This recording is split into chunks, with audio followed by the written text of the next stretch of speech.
My dear pupils, my dear colleagues and other viewers who are watching my online class, I welcome you all to my online class. I hope you all are well by the grace of God. Today is my 7th online class. আজ voice চেঞ্জেরই সপ্তম দিন। এতদিন আমি যে ক্লাসগুলোতে voice active সেন্টেন্সকে passive করা শিখিয়েছি এবং আমরা আলোচনা করেছি অ্যাক্টিভকে প্যাসিভ করা, সে বিষয়ে আমি আরেকটু আলোকপাত করব। তো আমাদের টপিকটা হচ্ছে যে আমরা দেখেছি আমরা অ্যাক্টিভ থেকে যখন প্যাসিভ করেছি একটা সেন্টেন্সকে, তখন নর্মালি আমরা একটা প্রেপোজিশন দেখেছি যে পাস্ট পার্টিসিপল ফর্ম অফ দি ভার্বের পরে, আর শেষে আমরা যখন অ্যাক্টিভ সেন্টেন্সের সাবজেক্টকে অবজেক্ট করে বসাই আর কি, সেক্ষেত্রে আমরা একটা প্রেপোজিশন ইউজ করি। সেই প্রেপোজিশনটা নর্মালি হয়ে দাঁড়ায় হচ্ছে আমাদের বাই। কিন্তু এই বাই ব্যতীত দেয়ার আর সাম আদার প্রেপোজিশনস যেগুলো আমরা প্যাসিভ করার সময় ইউজ করব। তো খুশি মতো আমরা ইউজ করতে পারবো না, আসলে সেগুলোরও কিছু লিমিটেশন আছে। তো কোথায় কোথায় আমরা অন্য কয়েকটি প্রেপোজিশন ইউজ করতে পারি, আমি আজ সেটাই শেয়ার করব। তো এই জন্য কিছু ভার্ব আমাদের মনে রাখতে হবে, কয়েকটি আর কি, খুব বেশি না। একটু কষ্ট করে এই ভার্ব কয়টা আমরা যদি মেমোরাইজ করতে পারি, তাহলে আমাদের জন্য এই ভার্বযুক্ত যে সেন্টেন্সগুলো থাকবে সেগুলো অ্যাক্টিভ থেকে প্যাসিভ করা বেশ ইজি হবে আর কি। আর আমাদের মাথায় মানে আমাদের মেমোরিতে সবসময় আমরা প্রেপোজিশন ইউজ করব বাই বাই, এই কথাটা আমাদের কিন্তু ভুলে যেতে হবে আর কি। আমরা অন্য প্রেপোজিশনও ইউজ করব প্রয়োজন সাপেক্ষে, আমরা সেই প্রয়োজনটা কোথায় কোথায় দেখা দেবে সেইটাই হচ্ছে আমরা আজকে শেয়ার করতেছি। আচ্ছা, আমরা দেখি একটা অ্যাক্টিভ সেন্টেন্সে আমরা যখন নো ভার্ব পাবো, কি ভার্ব? নো। নো মানে জানা বা চেনা, তাই না? আচ্ছা, তো এই প্রেপোজিশন এই ভার্বযুক্ত যে সেন্টেন্সটি থাকবে অ্যাক্টিভ সেন্টেন্সটা, এটাকে যখন আমরা প্যাসিভ করব তখন কিন্তু আমাদের এই যে প্রেপোজিশনটা ইউজ করতে হবে সেটি হচ্ছে কি? টু। আমরা এখানে একটা এক্সাম্পল দিয়ে রাখছি, আই নো রাকা ওয়েল, সাবজেক্ট ভার্ব অবজেক্ট, এটি হচ্ছে অ্যাডভার্ব। এটা আমাদের মূলত কাজ নাই, তবে এটা যেখানে ভালো ফিট করে সেখানে আমরা ইউজ করব। আচ্ছা, তো আমরা যখন এই সেন্টেন্সটিকে প্যাসিভ করব, অবজেক্ট আমরা প্রথমে নিচ্ছি রাকা, present indefinite tense subject third person singular number, এই জন্য অক্সিলারি ভার্ব কি নেব? Is. Past participle form of the verb known. Preposition কি হবে আমাদের? আমরা দেখেছি যে নো ভার্ব যখন অ্যাক্টিভ সেন্টেন্সে থাকবে প্যাসিভ করার সময় প্রেপোজিশনটা কি হবে? টু। তো রাকা ইজ নোন টু মি। অ্যাডভার্বটা রয়ে গেল বাকি, সেটি হচ্ছে এখানে আমরা দিতে পারবো, তবে মনে করলে আমরা ভার্বের পাস্ট পার্টিসিপল ফর্মেও এই ওয়েল প্রেপোজিশনটা ওয়েল অ্যাডভার্বটা দিতে পারবো। তো সেন্টেন্সটা দাঁড়াবে তখন কি? Raka is known well to me. Full স্টপটা তখন এখানে হতো। তো প্রিয় শিক্ষার্থীরা, আমরা তাহলে দেখলাম যে নো ভার্ব যখন আমরা অ্যাক্টিভ সেন্টেন্সে দেখতে পাবো প্যাসিভ করার সময় আমরা সাবজেক্টের যে অবজেক্টিভ ফর্ম লিখবো তার পূর্বে আমরা যে প্রেপোজিশনটা ইউজ করবো সেটি হচ্ছে কি? টু। আচ্ছা, এবার দেখি যে আমরা অ্যাক্টিভ সেন্টেন্সে যদি অ্যানয় ভার্বটা পাই, তাহলে আমরা সেখানে প্যাসিভ করার সময় প্রেপোজিশনটা ইউজ করব উইথ। আচ্ছা, মি টু অ্যানয়েড মি। ভার্বটা কি? Annoyed. Object me. Past indefinite tense I, me থেকে I, past indefinite tense I এর পরে was, annoyed, preposition annoyed with সাবজেক্টের অবজেক্টিভ ফর্ম, তবে নাউন তো যা আছে তাই। তাহলে I was annoyed with Mithu. আচ্ছা, দেন আমরা দেখি যে ভার্বটা হচ্ছে shock. The news has shocked Lina, present perfect tense. আমরা যখন অ্যাক্টিভ সেন্টেন্সে শক ভার্বটা পাবো প্যাসিভ করার সময় আমরা প্রেপোজিশন কি দিব? অ্যাট। তাহলে Lina. Present perfect tense has নতুনভাবে auxiliary verb been, past participle form of the verb SHOCKED, shocked, preposition at,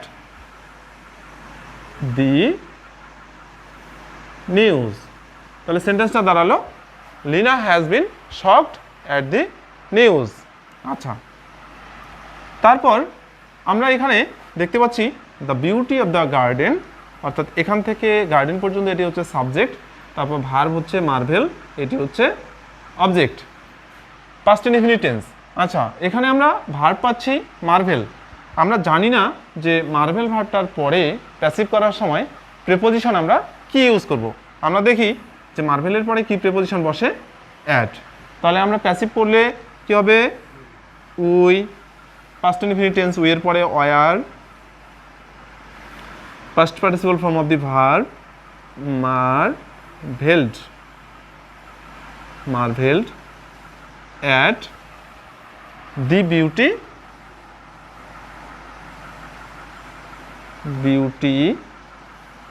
of the garden। আচ্ছা, নেক্সট এখানে ভার্ব পাচ্ছি সারপ্রাইজ, সাবজেক্ট, এরপরে ভার্ব প্রেজেন্ট ফর্মে আছে এবং ভার্বের সাথে এস বা ইয়েস দেখতে পাচ্ছি, এস আছে এখানে। এটি হচ্ছে প্রেজেন্ট ইনডিফিনিট টেন্স, এটি হচ্ছে অবজেক্ট। আমরা সারপ্রাইজ ভার্বটির পরে প্রেপোজিশন কি ইউজ করব, কি আছে এখানে, অ্যাট। সুতরাং আমরা যখন এটিকে প্যাসিভ করব, আই, প্রেজেন্ট ইনডিফিনিট টেন্স যেহেতু এম, ভার্বের past participle form surprised, I am surprised, preposition at, তারপর সাবজেক্ট, অ্যাক্টিভ সেন্টেন্সের সাবজেক্ট, at his fluency। আচ্ছা, at his fluency। আচ্ছা, আমরা দেখলাম যে নো ভার্বের পরে কি প্রিপোজিশন বসে প্যাসিভ করার সময়, অ্যানয়ের পরে কি বসে, শকের পরে কি বসে, মার্ভেল ভার্বটির পরে কি বসে এবং সারপ্রাইজ ভার্বটির পরে প্যাসিভ করার সময় কি প্রিপোজিশন বসে। আচ্ছা,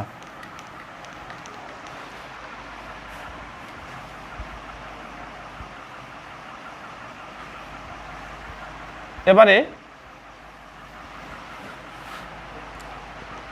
আমরা দেখি যে সিজ, the word siege is also a verb, and if we get this verb in an active sentence, so what may be the preposition here?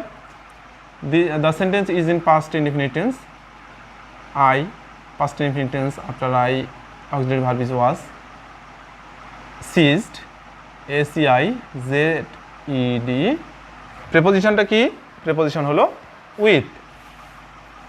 আচ্ছা, I was seized with agony, I was seized with agony, preposition কি use করলাম সিজ ভার্বের বেলা, with। আচ্ছা, আরেকটা sentence আছে এখানে, এখানে ভার্বটা কি, স্যাটিসফাইজ। মূলত ভার্বটা হচ্ছে স্যাটিসফাই, সাবজেক্ট থার্ড পারসন এবং সিঙ্গুলার নাম্বার হওয়ার কারণে ভার্বের সাথে ইএস যোগ করা হয়েছে। স্যাটিসফাই ভার্বের পরে প্রিপোজিশন কি বসে, প্রিপোজিশন হচ্ছে with। So parents, present indefinite tense parents হচ্ছে প্লুরাল, এজন্য। আর past participle form of the verb satisfied, preposition কি, with, স্যাটিসফাইড with কি, চাইল্ডস সাকসেস। আচ্ছা, আমরা তাহলে বেশ কয়েকটি ভার্ব দেখলাম, তাদের পরে কোন কোন প্রিপোজিশন বসে সেগুলো দেখলাম। আমাদের আরেকটি ভার্ব আছে, এই ভার্বটা হচ্ছে কন্টেন্ট। আমরা কোনো অ্যাক্টিভ সেন্টেন্সে যদি কন্টেন্ট ভার্বটি পাই, সেই কন্টেন্ট ভার্বটির পরে কীভাবে মানে কী প্রিপোজিশন ইউজ করব, কীভাবে প্যাসিভ করব সেটি আমরা দেখব। দি jar contains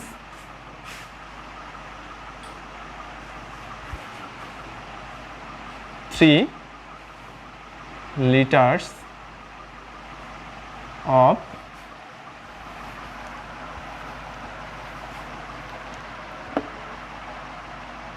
water। আচ্ছা, the sentence is in present indefinite tense, the jar is subject, contain is verb, object is 3 liters of water. So while making it passive, first of all we will use the object 3 liters of water. Subject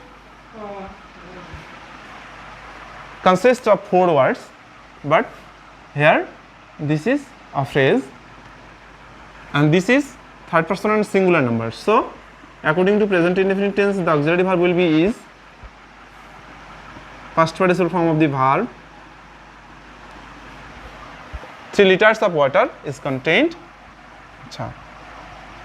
The subject is the jar.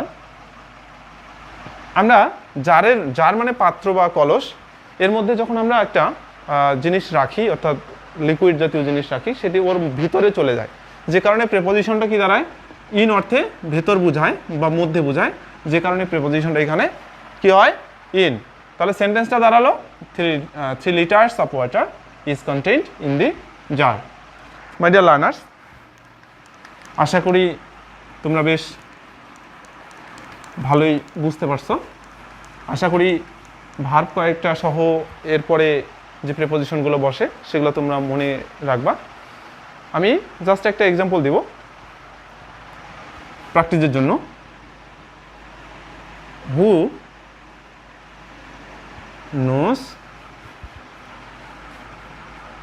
This place well. এখানে verb হচ্ছে no, আর আমরা জানি যে no ভার্বকে passive করার সময় কি preposition বসাতে হয়। আমরা টেন্স খেয়াল করব, সাবজেক্ট এবং অবজেক্টের পার্সন খেয়াল করব। তবে প্যাসিভ করার সময় মূলত অ্যাক্টিভ সেন্টেন্সের অবজেক্ট কোন পার্সন কোন নাম্বার সেটি খেয়াল করতে হয়, কেননা সেই সাবজেক্ট সেটি যখন আমরা প্যাসিভ সেন্টেন্সের সাবজেক্ট হিসেবে ইউজ করব সেটি অনুপাতেই আমরা কি করব, সাহায্যকারী ভার্ব নির্ধারণ করব টেন্স অনুপাতে এবং ওই অবজেক্টের অর্থাৎ এখানকার সাবজেক্টের নাম্বার এবং পার্সন অনুযায়ী। তাহলে দেখো,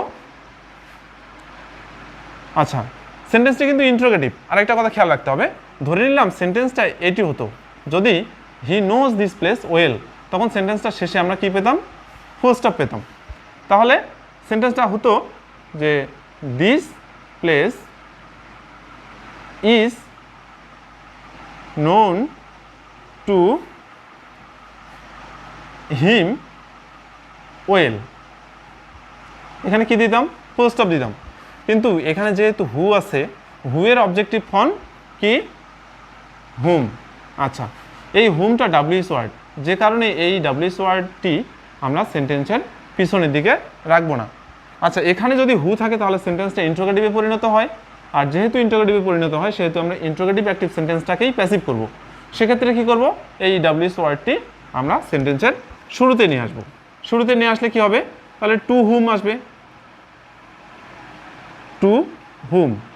আর এখানকার ইজটা কোথায় আসবে, দিস প্লেসের সামনে। তাহলে সেন্টেন্সটা দাঁড়াচ্ছে to whom is this place known well.